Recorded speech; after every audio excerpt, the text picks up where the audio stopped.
The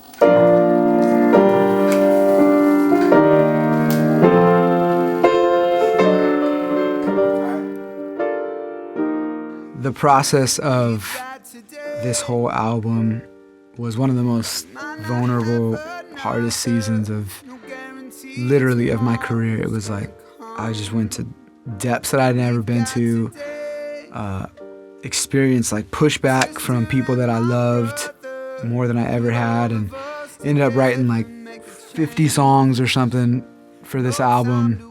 And you know, those are all your babies, those are your creation, and then you end up with like 11 or 12 of them that people are actually going to hear, and then, you know, 38 of them just like going a trash can somewhere on your computer.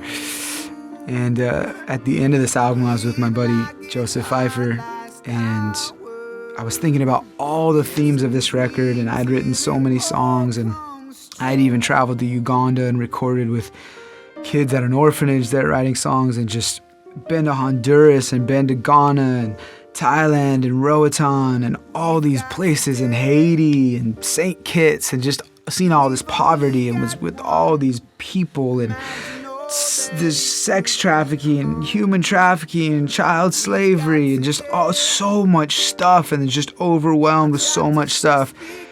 And I was like, dude, we got one choice. We could do something, you know, or I guess we could choose to just ignore it.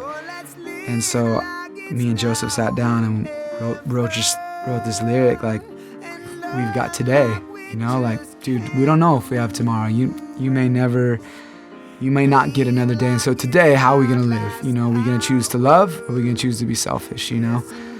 We're gonna choose to give, we're gonna choose to keep stuff for ourselves. We're going to choose to show compassion, or are we going to choose to judge? And I want to choose to be love, you know, and I want to choose to bring light and kindness and goodness and compassion into people's lives.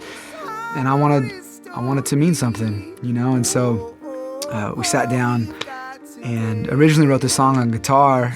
And Joseph, my buddy, he's a great guitar player, but he's got some like black in him when it comes to keys, and he wrote just all these sick kind of like black church chords, you know. And I was like, hey, that's sick. And we did it in the key of G, which was real easy to play for him on the piano in the key of G. And then got to the house where we were going to record the piano, and I didn't tell him that I had like changed the key to B flat, which is, you know, a step and a half higher and a lot more black keys.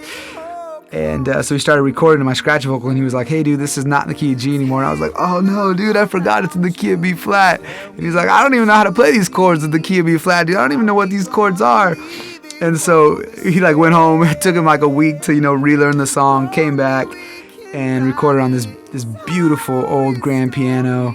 And it was just me and him. I love that you can even hear like the squeaking of his chair as he's playing. And it was just like 2 takes through, and he just felt it and killed it, and it was amazing. And this was like a perfect kind of end cap to writing this whole album. It was like, hey man, all this stuff you've learned, all these places you've gone, all this vulnerability and humanity that you've allowed to come out.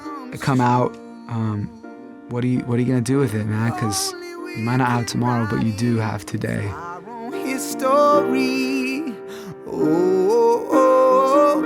We've got today.